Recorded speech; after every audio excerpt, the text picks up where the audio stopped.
La oscuridad se había convertido en su única realidad. Un vacío profundo y constante, en el que los recuerdos se desvanecían como humo entre los dedos. No había sentido del tiempo ni conciencia de lo que ocurría a su alrededor. Simplemente existía, flotando en un mar sin fin, sin saber cuándo o si alguna vez volvería a la superficie. 5 años habían pasado desde que Eduardo cayó en coma.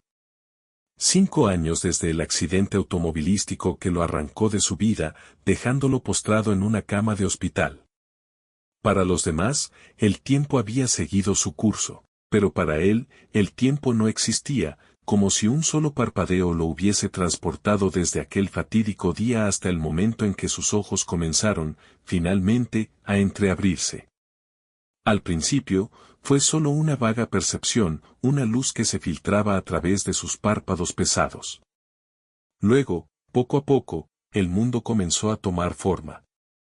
El pitido de las máquinas a su alrededor, el murmullo lejano de voces desconocidas. Y de pronto, una mano cálida apretando la suya. Eduardo intentó moverse, pero su cuerpo apenas le respondía. Todo estaba rígido, inmóvil, como si su propio cuerpo ya no le perteneciera. Su respiración se aceleró, el pánico se apoderó de él, y trató de gritar, pero de su garganta solo salió un leve gemido. Entonces, sintió la presión de esa mano otra vez, suave pero firme, como si le estuviera pidiendo que se calmara. «¿Estás despierto?» Por fin. La voz era delicada, como un susurro, y aunque sonaba familiar, no logró reconocerla del todo. Eduardo trató de girar su cabeza, pero incluso eso era un esfuerzo monumental. En el rincón de su visión borrosa, pudo distinguir una figura femenina, el pelo oscuro, recogido en una coleta sencilla, y un rostro que irradiaba una mezcla de cansancio y alivio. «No te esfuerces», dijo la mujer con dulzura. «Todo a su tiempo». Durante las siguientes horas, los médicos y las enfermeras entraron y salieron de la habitación con rostros de asombro. Los exámenes y las preguntas se sucedieron uno tras otro, aunque Eduardo apenas podía responder con movimientos de los ojos. Lo que había comenzado como un destello de conciencia pronto se convirtió en una dolorosa lucha por recuperar el control de su cuerpo, pero la constante presencia de esa mujer lo intrigaba más que cualquier otra cosa. Día tras día, mientras Eduardo luchaba por moverse y hablar, ella estaba ahí. Lo ayudaba a tomar agua, le leía en voz alta, y aunque él no podía contestar, ella le hablaba como si lo conociera desde siempre.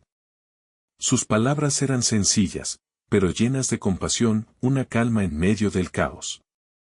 A menudo, él la veía sentarse en una silla junto a su cama, su mirada perdida en algún punto de la habitación, pero siempre alerta a sus necesidades. Finalmente, cuando Eduardo pudo articular algunas palabras, hizo la pregunta que había estado rondando su mente. «¿Quién? ¿Eres tú?» Ella sonrió tímidamente, como si la pregunta la hubiera tomado por sorpresa. «Me llamo Clara. Soy». Bueno, era la encargada de la limpieza del hospital. Eduardo frunció el ceño. ¿La encargada de la limpieza? Esa respuesta no tenía sentido. ¿Por qué ella estaba aquí, cuidándolo?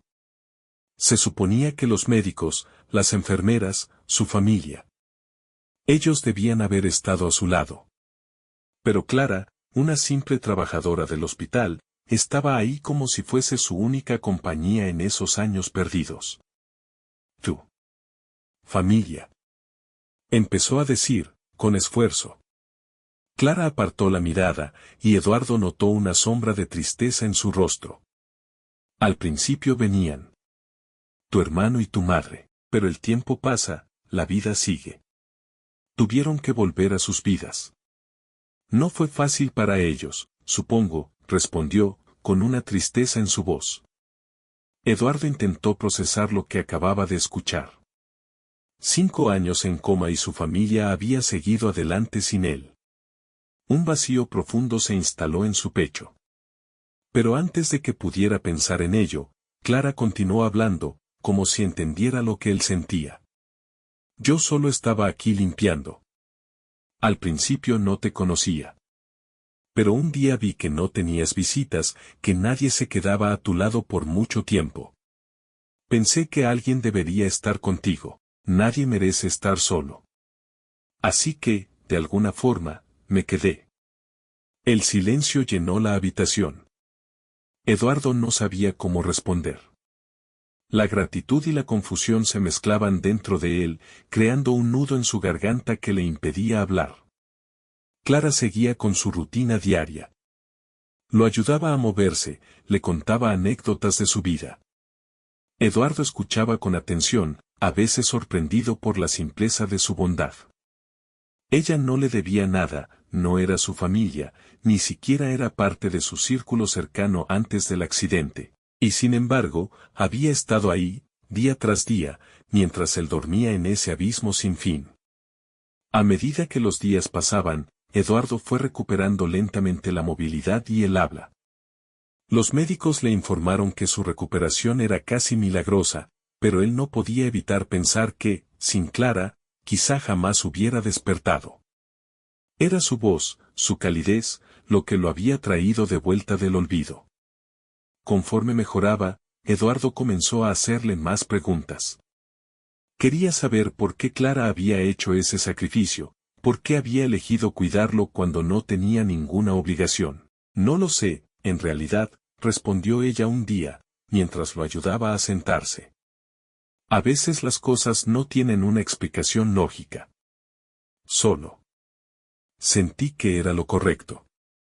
Los días se convirtieron en semanas, y las semanas en meses. Eduardo empezó a caminar de nuevo, con la ayuda de los fisioterapeutas, pero Clara siempre estaba ahí, en las sombras, observando desde un rincón, lista para ayudar si él la necesitaba. Y aunque su cuerpo seguía mejorando, había algo en su alma que se resistía a sanar por completo. Su familia lo visitó ocasionalmente, pero las distancias emocionales eran abrumadoras. No sabían cómo comportarse, y él no sabía cómo perdonarles el haberlo abandonado. El único consuelo que tenía era Clara, la mujer que, sin ninguna razón aparente, había dedicado su vida a cuidarlo. Un día, mientras caminaban por el jardín del hospital, Eduardo decidió enfrentar lo que había estado sintiendo durante todo ese tiempo. Clara, no sé cómo agradecerte por todo lo que has hecho por mí. Su voz era un susurro lleno de sinceridad. Ella sonrió suavemente, pero sus ojos mostraban una mezcla de emociones. No respondió inmediatamente, y por un momento, Eduardo temió que algo estuviera mal. No tienes que agradecerme nada, dijo finalmente.